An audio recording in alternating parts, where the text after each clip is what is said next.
Okay, so the second stage of the writing process, we're thinking about time for writing. And I think a lot of that is about establishing a clear routine around about writing so that pupils know about the focus required during writing time, not least to try to help them build up that writing stamina. I think that's something that, you know, we hear quite a lot about people talking about pupils don't really have that ability to write for kind of sustained arguments or sustained pieces, and this is having that specific time and increasing that specific time as time goes on is something that can be quite effective in doing that. I think time for writing is your first opportunity as a class teacher for intervention and support. As I said earlier on, you know your class, you know who's going to maybe require that extra little bit of support to get started.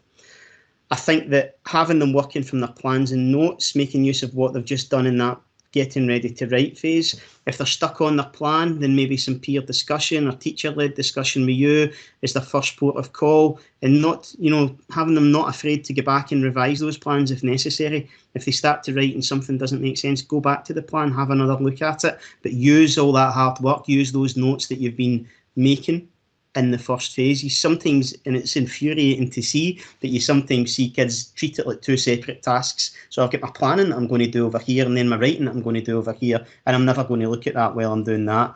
And you've got to kind of try and make sure that they see how the two feed into each other.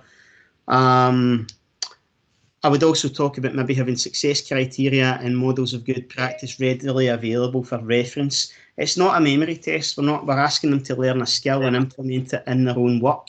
And that takes time. So it's about giving them all the tools that they need to do that. So this slide is just to focus on that shared writing approach where the teacher is modelling the writing process with the class, thinking out loud about the decisions a writer will make about word choice or sequence in the text, rereading the text or changing mistakes, sorting out omissions. And as we've said already, it's really important that learners see this in action. And it can be used as a way of gathering pupil ideas and word choice and having a discussion around how you make decisions around that. And so it's a really valuable approach to sharing the learning with children.